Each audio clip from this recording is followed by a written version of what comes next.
Chinmay, there's no volume. Can you all hear the?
Am I audible to everybody? Now you are, I think. Yes. Jai Gurudev, and a very good morning to everybody. I'm extremely happy to witness a rather large gathering of all the SSRVM schools across India. My name is Namrata Surendranath. I'm a counselor and a special educator for SSRVM Bangalore North, and I wholeheartedly welcome.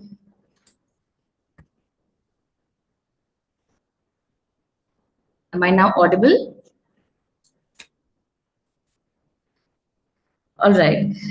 So I'm Namrata Surendranath. I'm a counselor and a special educator for Shri Shri Ravashankar Vidya Mandir, Bangalore North.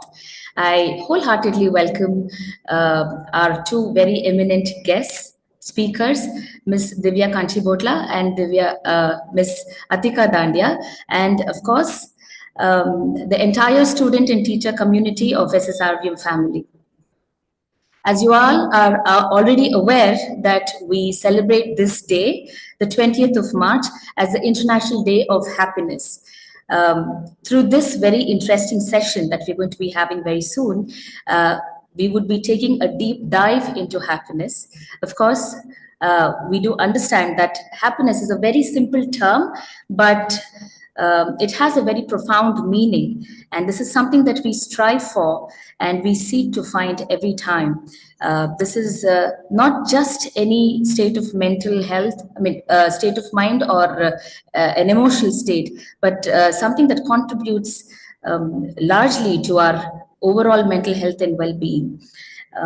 To discuss further about this very interesting topic, we have, like I mentioned, two very eminent speakers, Ms. Aticka Dhandia and Ms. Divya Kanchibhotla. Before we take the session forward, I would like to read about them. We have two very inspiring profiles of the speakers. Firstly, Ms. Aticka Dhandia is a transformational image and personal branding expert, TEDx speaker, yoga, meditation, and wellness coach. On one hand, she works with the outer image appearance of a person, and being an expert at the art and science of image management, she's passionate about helping her clients project an influential, charismatic, and stylish image in their personal and professional lives. On the other side, the other side of the spectrum lies her skill in understanding the human mind and teaching people the art of being happy, balanced, and energetic. In line with her passion and concurrent to her image building expertise, Aticka serves as an international faculty member and director training for the Art of Living Foundation. Under their impactful programs, Ms. Aticka has transformed the lives of tens of thousands of people all over the world. She has taught and trained in more than 30 plus countries and done over 10,000 plus hours of training. She leverages her strong track record in the field of mind management to provide individuals with a holistic, sustainable solutions that incorporate image building communications, wellness, and self care. In addition to working individually with C suite executives, Ms. Aticka has been a key enabler of change through her image building interventions for the middle and senior management in corporations spanning industries like financial services, information technology, automobiles, cosmetics, and luxury fashion houses. She's also been a faculty member with the Image Consulting Business Institute, Delhi, Gurgaon, and Jaipur, and has also trained image consultants. Ms. Aticka has a Bachelor's of Commerce from Delhi University. She is also certified with the Image Consulting Business Institute, that's ICBI, and has had the privilege of being trained by the world's first certified image master from the Council Institute of Image Management America. She is also a national accreditation board for education and training, accredited trainer faculty.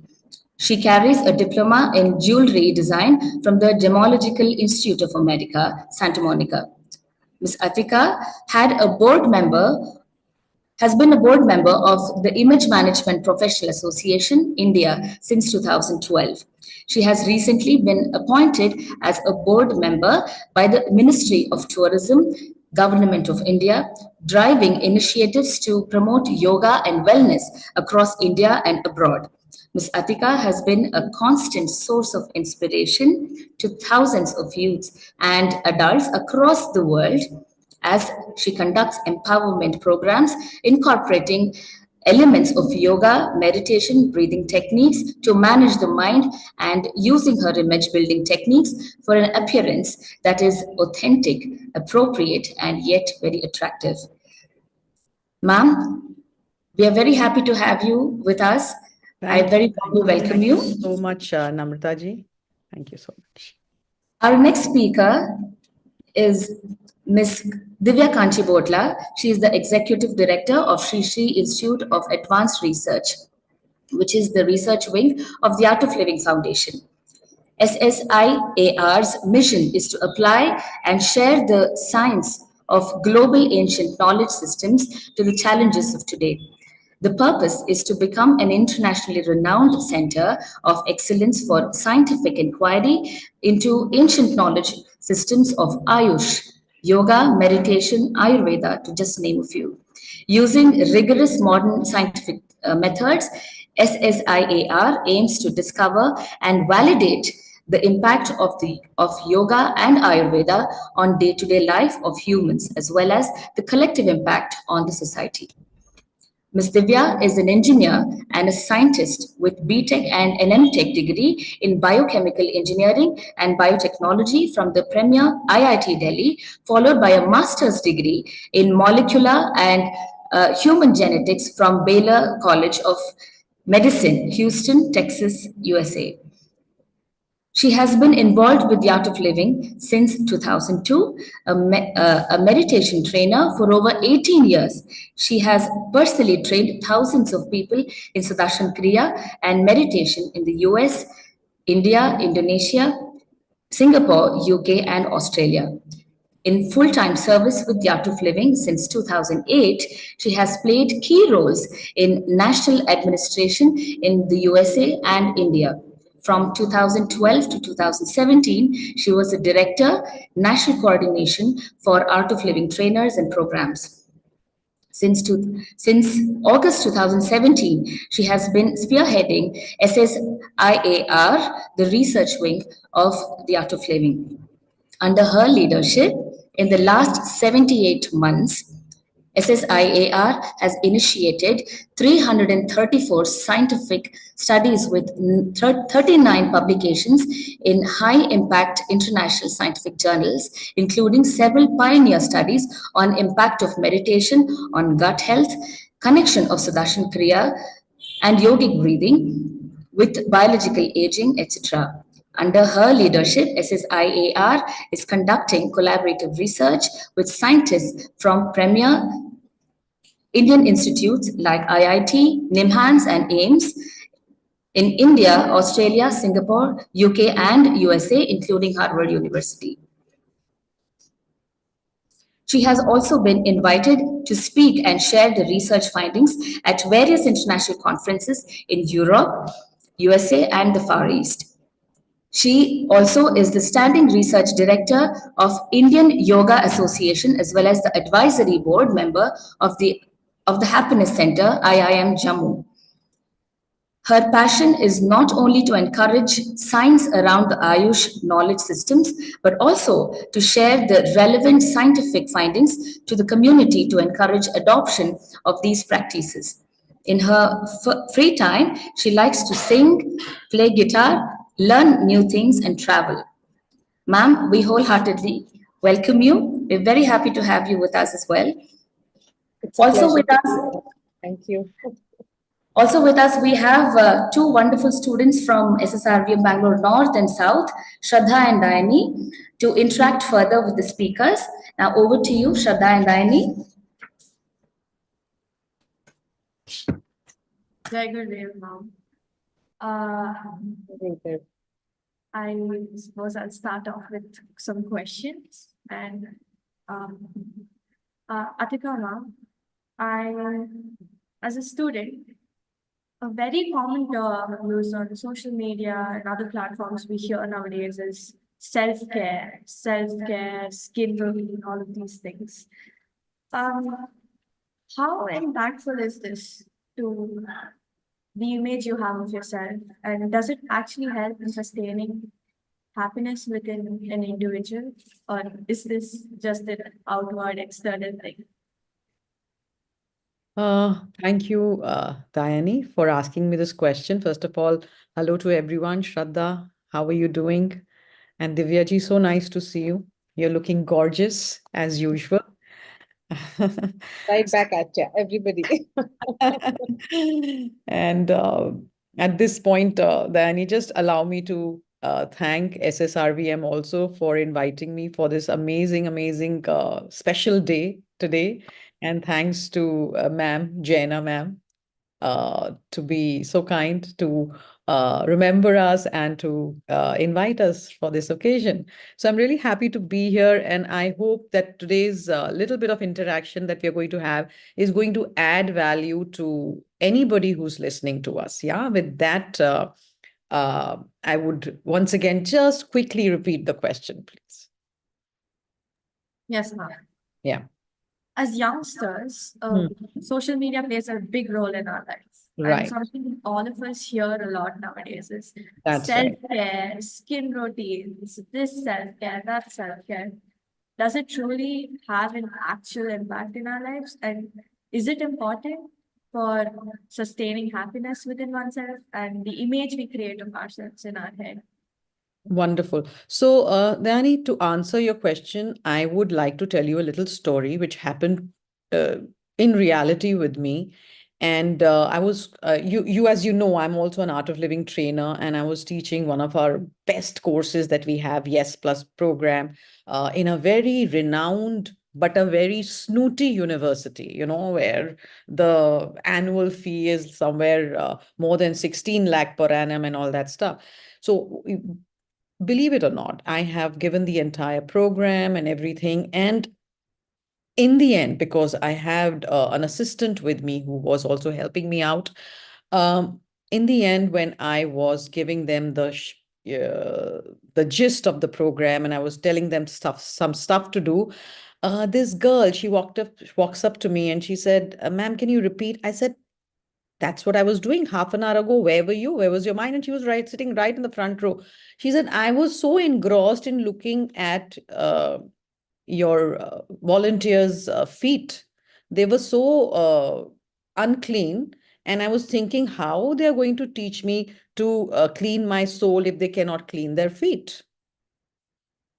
Are you getting my point? My point is today's world, whether we like it or not, is stuck at the body level. For today's world, outer presentation is very important. And as the advertisement world says, the marketing world says, जो दिखता है वो बिकता है. All right. So it is very important to package yourself well. So it's not about being fashionable or being trendy. It's just about having a clean, presentable outer appearance. Yeah. So having said that, Dayani, to conclude, जो दिखता है वो बिकता है, एक बार बिकता है, 2 बार बिकता है, 10 बार भी बिक जाएगा, बट 11वीं बार बिकने के लिए अंदर कुछ स्ट्रांग होना चाहिए. Are you getting my point? So both the things are very important and they go hand in hand in today's world. And especially for your age group, since you're going to be entering the world soon after school and, meeting all kinds of people, you have been given such an amazing value system because of the fact that you're studying here. Imagine if you can also have that outer edge, that outer finesse. You will give competition to the whole world. Yes. Does that answer your question? Yes, ma'am. Thank you so much. Like a lot of people say, oh, this external doesn't matter, and internal Yeah. matters. But Yeah. truly both go hand in hand. So Yes, absolutely.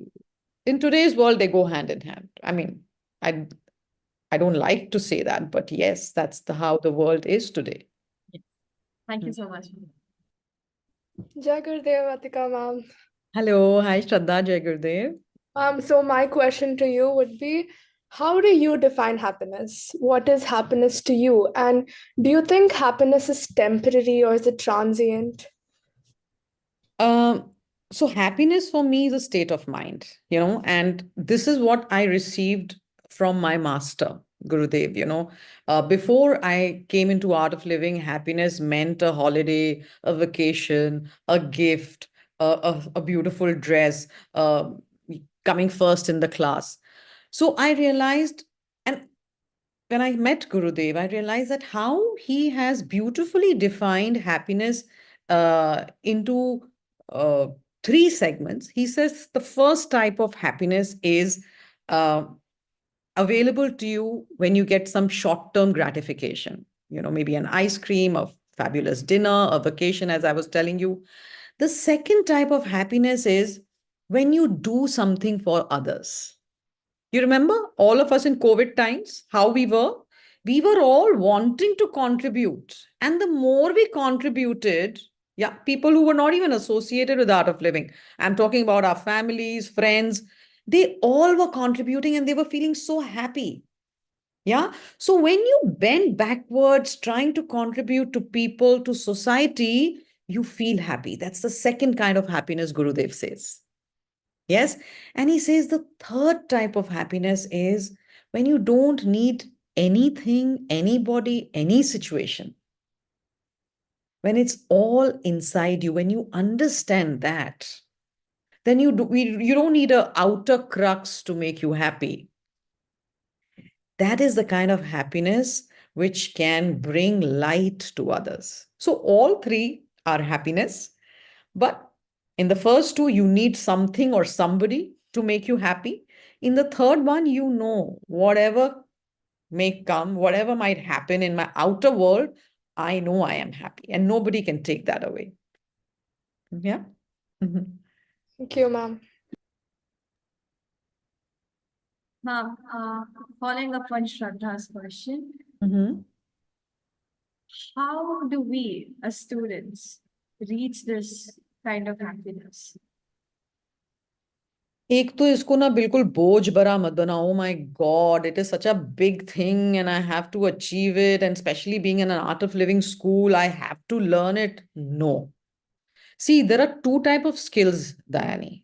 Number 1 is the basic skill of education that all the schools and colleges teach. Yeah. But what gives an edge because you're studying in SSRVM is that here you're also getting life skills. And getting those life skills is the real thing. No school and no college is teaching us this art of being happy. How? Within, some tips and tricks, and I can be happy.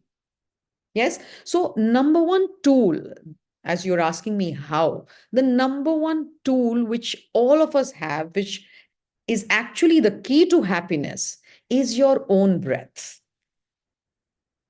So, the day you realize that, and I hope all you students who are listening to me, you sometimes feel, oh my God, ये जबरदस्ती हमको क्या करा रहे हैं?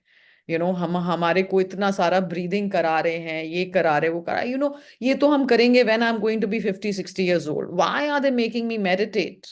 Why are they making me do all this yoga? But I want to tell you guys, whosoever is listening to me, that by doing all these life skills, the pranayama, the meditation, the kind of development you have of your prefrontal cortex, Divya ji will be talking more about it better than me, but whatever little knowledge I have, the development of your prefrontal cortex, which is responsible for decision making, it happens with the help of your breath. And why should you do it right now? Because now is the time when you're going to be taking all the important decisions of your life. Yeah. How much to study, which subject to study more, which field should I go in for, what stream should I choose, which corporate I should join after my college. All these important decisions of your life, you're going to be taking now. So it is imperative for you. It's not imperative for your grandma sitting at home, but it is imperative and important for you guys to be doing at least 10, 15 minutes of yoga, pranayama, Sudarshan Kriya every single day. And that is where the key of happiness lies. Okay. So please, all of you who are watching me, you have to promise me today. Okay. This is where, it'll give you an edge over the others, like how? You cannot even imagine. You're going to blossom. And I really want each of you to become that. I'm so excited to be here. Yes, Dayani, tell me. Thank you so much, ma'am. Yes. Divya ma'am, my next question would be to you. Sure. So, you found happiness in being a researcher. How do you think now we're going to a stage where we also have to decide what we want to do with our life, what career path we want to choose? So, how do you think we can find happiness in what we plan to choose?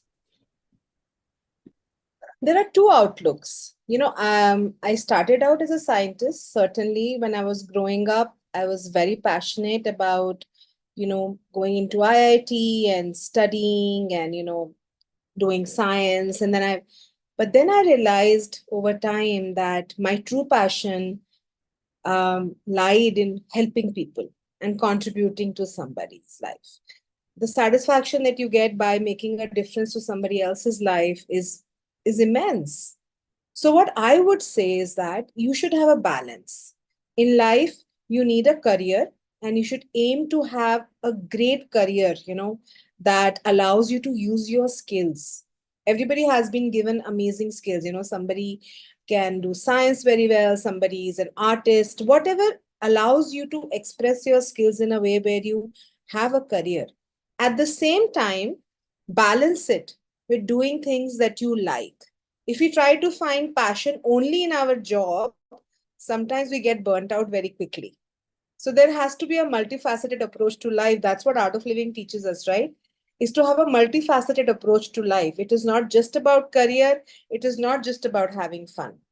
So I think, and happiness also lies in that. Science says that happiness comes when the kind of happiness we get when we actually contribute to somebody. There was a research during COVID times. Aticka ji was mentioning about COVID.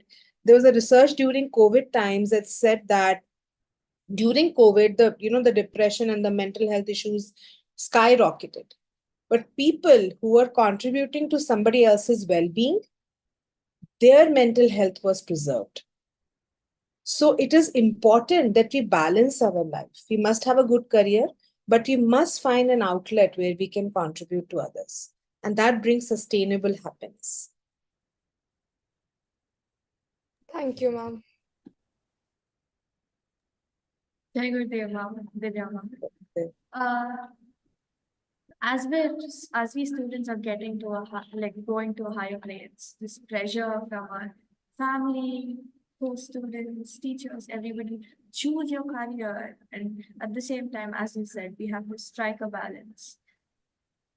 How do we strike the balance? How do we help everybody? And how do we stay happy with oneself at the same time? Small things that we can do that helps us keep everything and preserve everything without losing out on anything else. For that, I must invite you, everybody who's listening to this session, this amazing session, is we must understand a teenager's brain. Before we push them into a certain direction, there are certain things that are biologically hard-coded with being a teenager. Whether you're an American teenager or an Indian teenager or an African teenager, it has to do with human body. First thing is that a teenager's brain is different than that of an adult brain. See, we may hit puberty and our biological development may stop at a certain time. We stop growing at a certain age, but our brain grows till the age of 25. So, and there are different parts of our brain. See, Aticka ji mentioned about prefrontal cortex.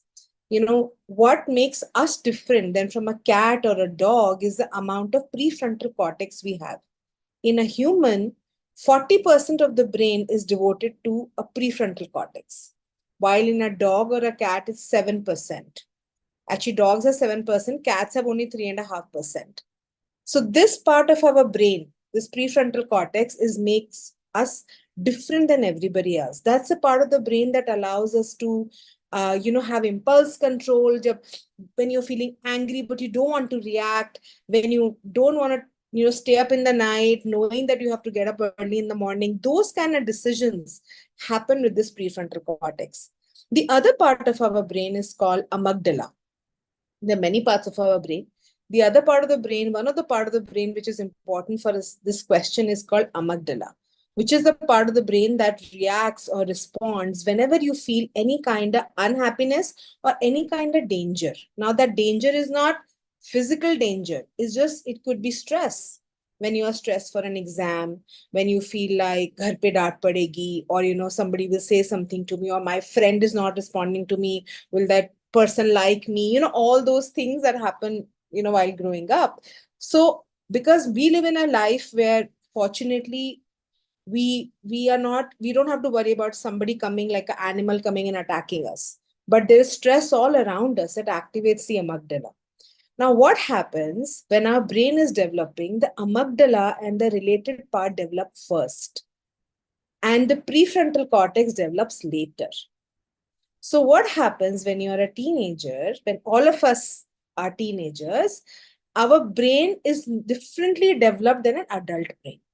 So our prefrontal cortex is not as developed, but our amygdala is. So we rely a lot more on amygdala and associated pathways to respond to situations. That's why it is very hard for impulse control. When you feel angry, you speak something and then you're like, oh, I shouldn't have done that, right? But at the same time, hormones start changing. So we have to understand our biology. Now, given that we know that this is a time where we are going to trust more on our amygdala to take decisions, we also know that we want to move away from that, right? We want to have a more balanced approach. We want to be able to handle pressure. We want to be able to take right decision. So how do you make your prefrontal cortex strong? One of the ways is Sudarshan Kriya and meditation. There has been a lot of research that shows that when we meditate, we strengthen our prefrontal cortex.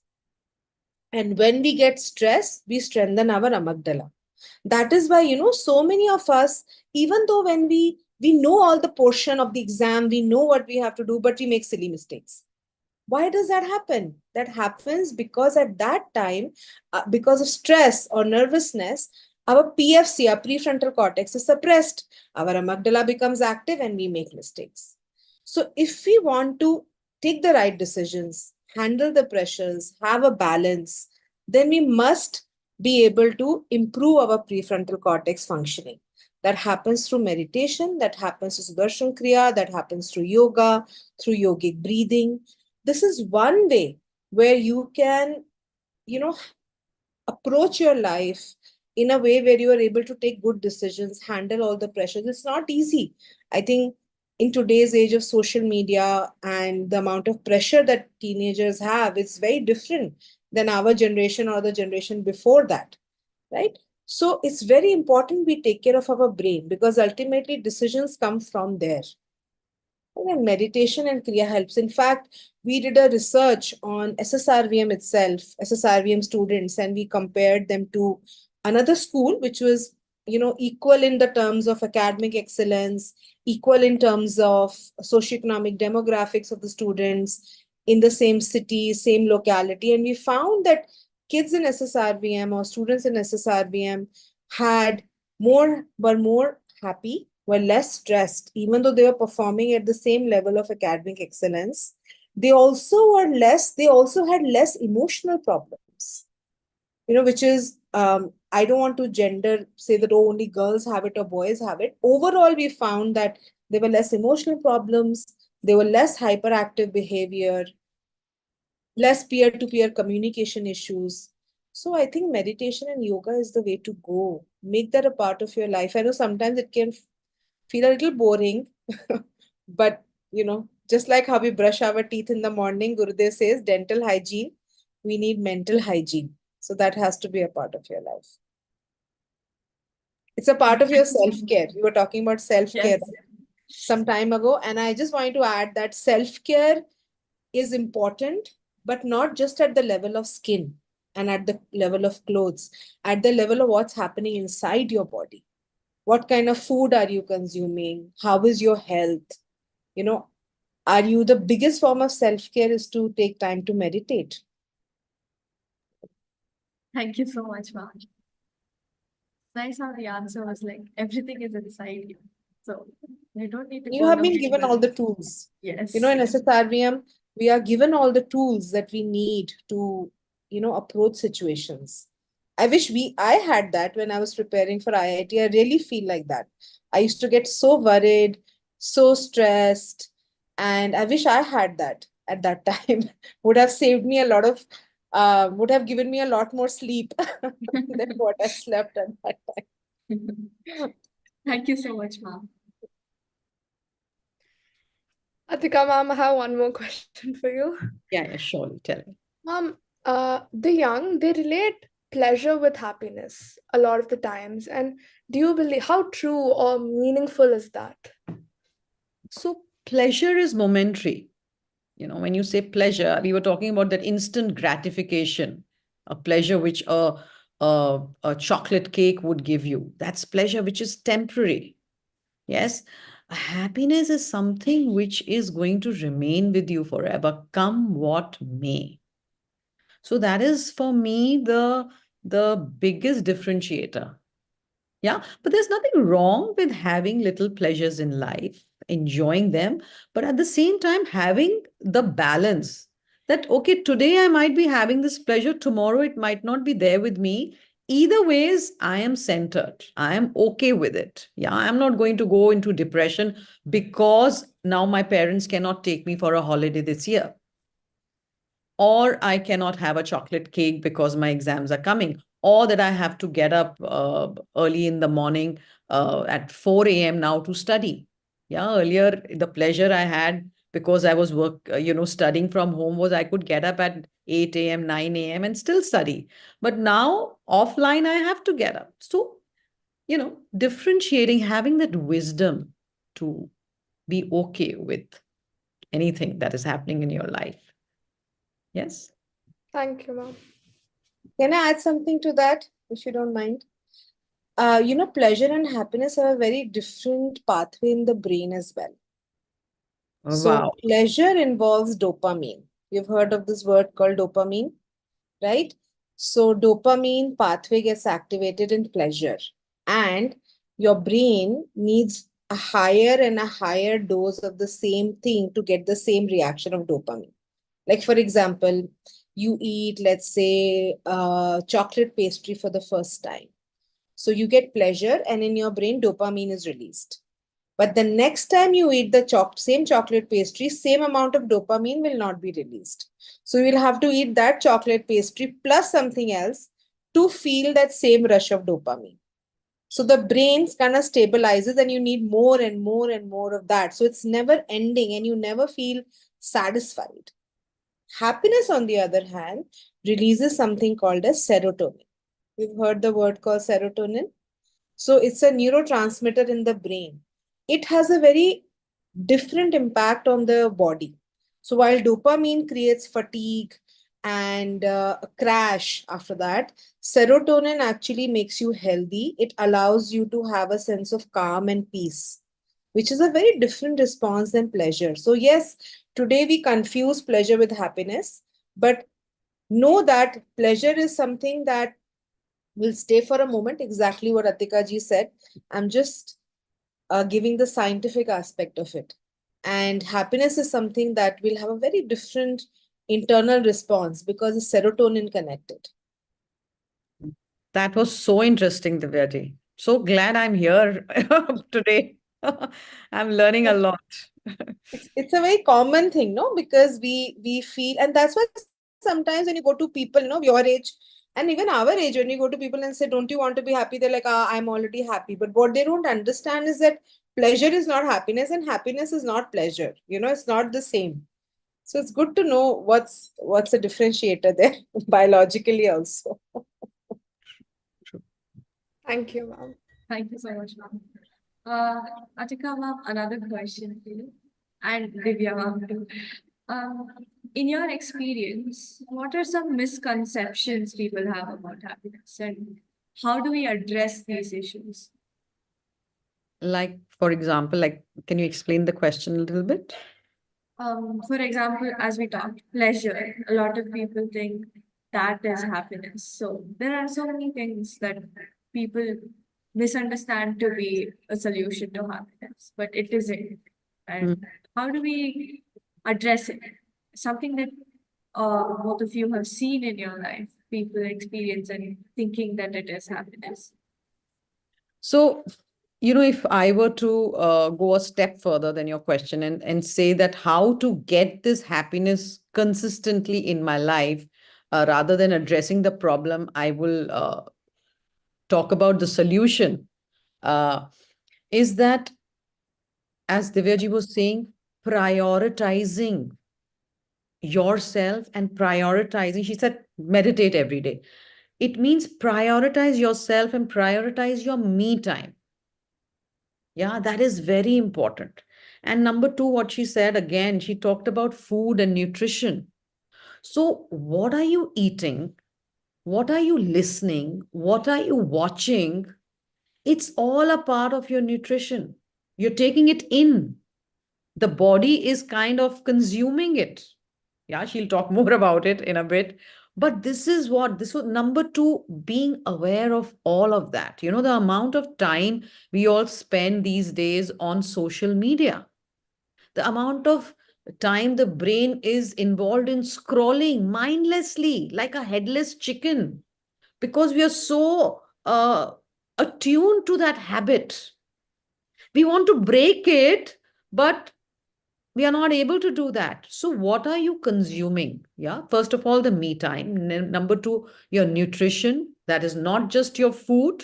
Yeah, it's all about what are you listening, what are you watching, and what are you doing in your free time, because every time you're consuming something, the energy is around you, inside you, and there's a constant exchange, right? And number three, what very important apart from these two is your sleep. And I would closely attach physical exercise to it. Yeah. Are you moving your body? Are you, or the physical training period is just a source of gossiping with your friends, enjoying that period like that. Yeah, because you will never get the time to do it. You get up early in the morning, you come to school. So your mom and dad and your teachers cannot expect you to get up earlier and do a physical training session. So utilize that first of all. Yeah, make it, because that is where all this dopamine and serotonin and everything gets, the hormonal activity becomes better, positive, if your body is in a good state, which is physical exercise. The second thing, when you eat your food, so are you eating high prana food? Okay, we tend to eat good food only when during exams. I would suggest you have at least 5 days a week, you have good food. High prana vegetables, vegetable which you don't like, kaddu, loki, tori, there's all high prana vegetable. Try to eat home food. So 2 days in a week, party. Have a pizza, have a burger, but 5 days at least have good, nutritious food. Are you getting it? And sleep by 10 p.m. I know you don't like me anymore now. I'm telling you such things. But 10 p.m. to 12 midnight, again, Divyaji will tell you more, is also called beauty sleep. Why is it called beauty sleep? Because that is the time the liver is kind of rejuvenating. And all the toxins are being processed in the liver. So if you're able to get that sleep, you will feel more energized, more present with your studies, with your family, with whatever you want to do in life. And that in turn will bring about happiness. So forget what others are saying. Don't need to address them. So let us see what we want our go-to things to be for us to become happy. Yes? Divyaji, please add more. That's great, Aticka ji. I'm going to say two things here because thank you for sharing, what do we need to do to be happy? But when you asked about misconceptions around happiness, so I want to say a couple of things. One, I want to say that many people think, especially at your age or even at our age, they think that if you're happy, you will lose your edge and that you will become very content and you'll become like a vegetable and then you will lose your fire. And no, we must be, we have to have a certain degree of unhappiness, or we correlate that with ambition and we correlate that with the fire to do something in life, right? Isn't that so?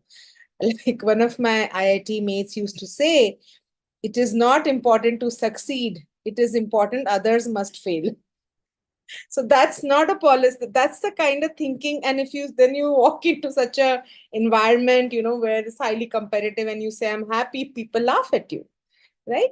So we hide our happiness to fit into this model of being ambitious, because that's a misconception. But do you know that research says that when you are happy, that's when you take the right decisions.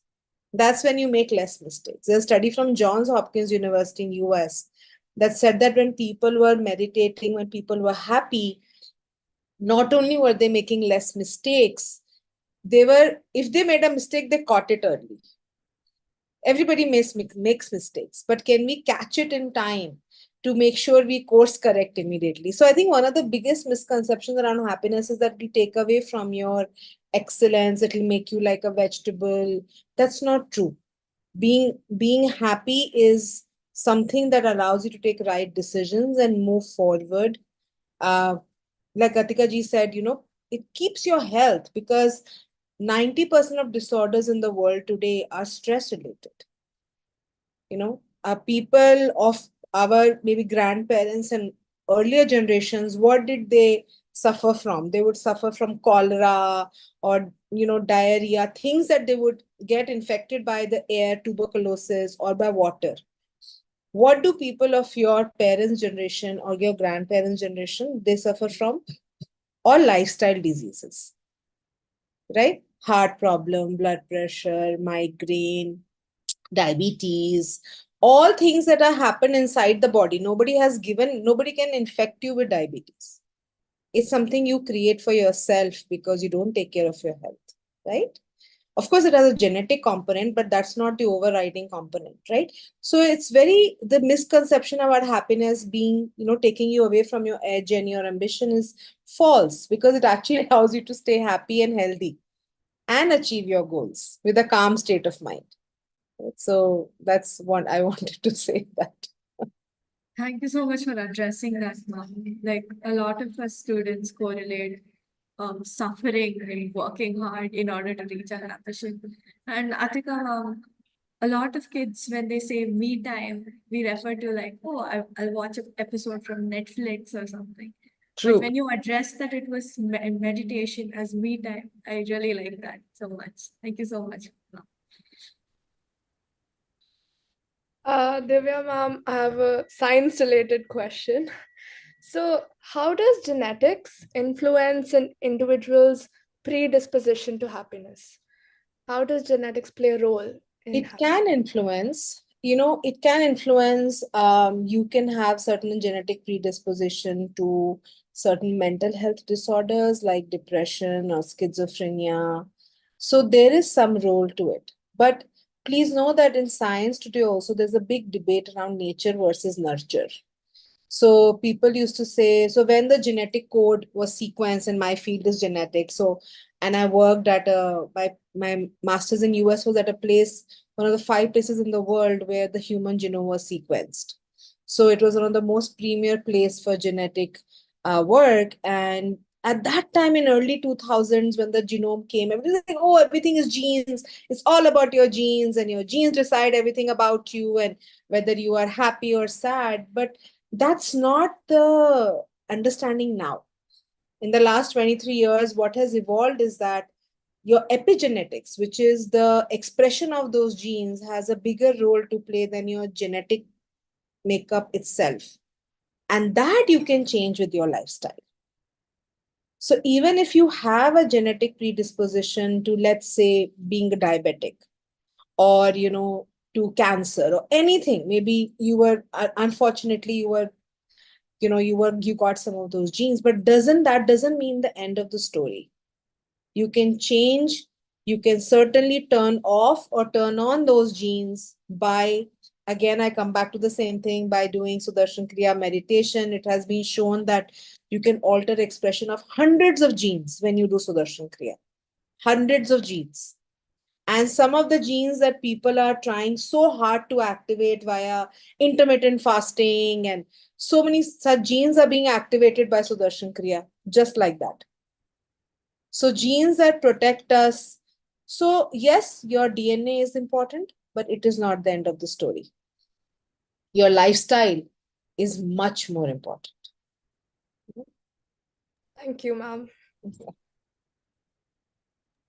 Asking Divya, such good questions, all of you. Both of you.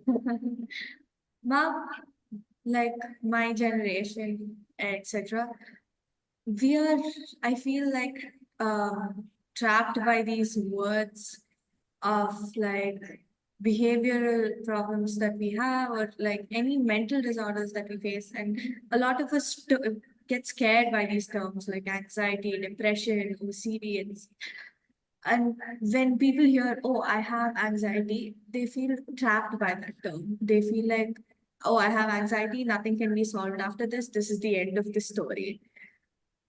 How do we make them think that, oh, it can be solved and we can go further than this? You aren't constrained to what you're termed at. Aticka ji, you want to address? You can go first. You can go first. I will again talk from a brain and a scientific point of view. Of course, we have heard Gurudev say this many, many times, that labeling ourselves just because of one incident that happened to us, or, that sort of creates a self-fulfilling prophecy, in the words of Harry Potter, right? So it creates a self-fulfilling prophecy. You can think of yourself as somebody who's anxious, and that's how you start behaving. Because in your brain, your brain has neurons, right? So many neurons are there. They work in circuits. So there are certain circuits. So for example, like when you were very young, you didn't know whether to use right hand or left hand for brushing, right? Sometimes you would use right, sometimes you would use left. But your mama told you, or your dad or your grandmother told you, no, no, no, we use right hand for brushing. So at that time, when you didn't know which hand to use, your brain circuits were being formed. But over time, you started using right hand for brushing. So that circuit in your brain became very, very strong. And the left hand using for brushing became very weak. So now you can't use it. So whatever we do again and again, that circuit in our brain becomes stronger and stronger and becomes our um, default response. So if we keep thinking that, oh, I'm very anxious, I am this thing, then that circuit in your brain becomes strong and it becomes harder to let go of it. Now, what can change the circuit or increase neuroplasticity in the brain is again simple things like, using your left non-dominant hand to do things. If you want to make your brain more plastic, learning new language, learning music, singing, learning new songs, learning new skills, or meditation. Right? I come back to that all the time because really it has so many benefits which people don't really know about. So I feel like, yes, I think especially we have to recognize that we are beyond the labors that are being put on us, and people are changing. Our bodies are constantly changing. So how can I be the same person I was 1 year ago? I'm not. Everything in my body has changed.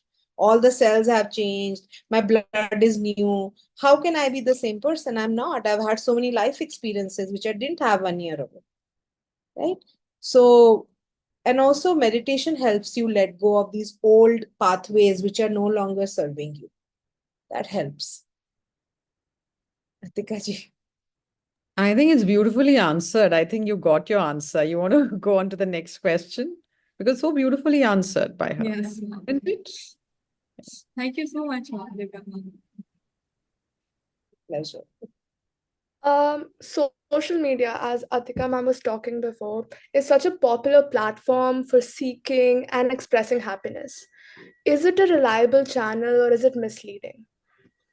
Come on, you can't call it one or the other.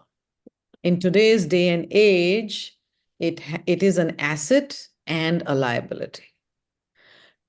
We need to balance it. Yeah, just see how am I reaching you today sitting in Delhi? Are you getting it? And you might have got so many of people watching us because you informed them through your school social media what is happening. So it is it's the knowledge is being given to so many people. Wisdom is being given to people all across the globe just with the help of these tools that we have. Yeah, it's when we are not able to handle our mindset and we do not know where to put a boundary, that is where it becomes a liability. Yes, so we need to use it as a tool. We need to use it to our advantage completely. Yes, and then it can take us to unbelievable heights. Just look at the world, how people have reached India. Somebody sitting in Chile or North America who I would have never thought of listening to or knowing about. Today I know about them and I can learn from them. Look at Gurudev's knowledge. What happened in the time of COVID? The meditation that he was conducting, the whole world was doing it thanks to the social media. Yes. Yes. If I may just add one thing to that, beautifully said, Aticka ji. I see social media as when you go to a restaurant and you have a big menu. You pick and choose what you want. You can either choose a healthier option or you can choose to eat something else. Right? So social media, like Aticka ji said, is a tool. However, I must say this, that young adults, a lot of their self-image is being formed by social media, and I think there is a plenty of research emerging that's saying that excess use of social media is connected to mental health issues. So that is something I certainly would like to say, that how we use social media is a tool for us to learn, We can learn something from it. We can learn new things. We can expand our horizons.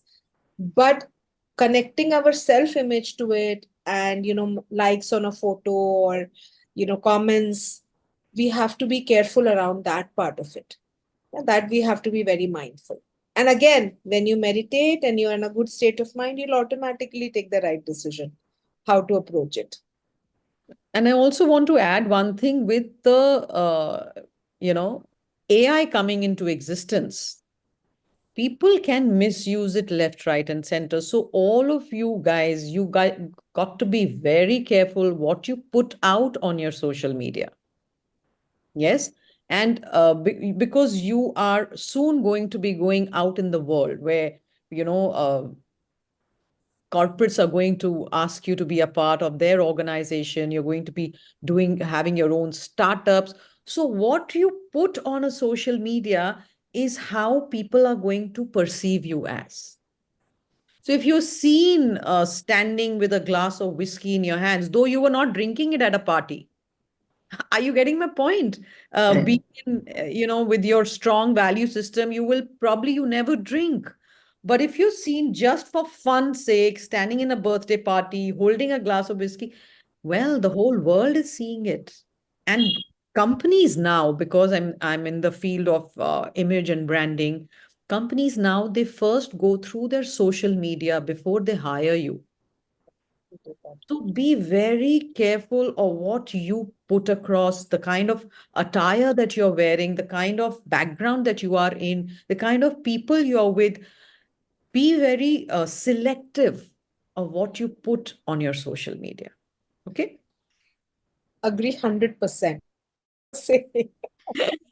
Yes, ma'am. I may have to interrupt now. I hate to say this, but of course, we are running out of time. However, interesting the entire discussion was.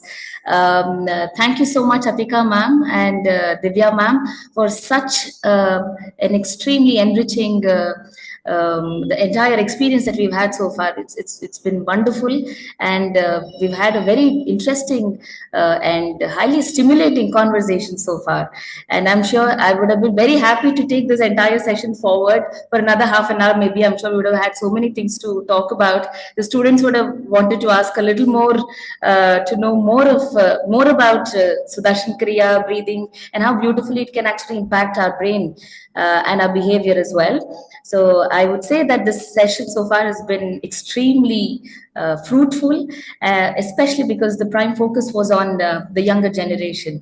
And through this discussion, you have also shown us a lot of ways to help the students wade through various challenges.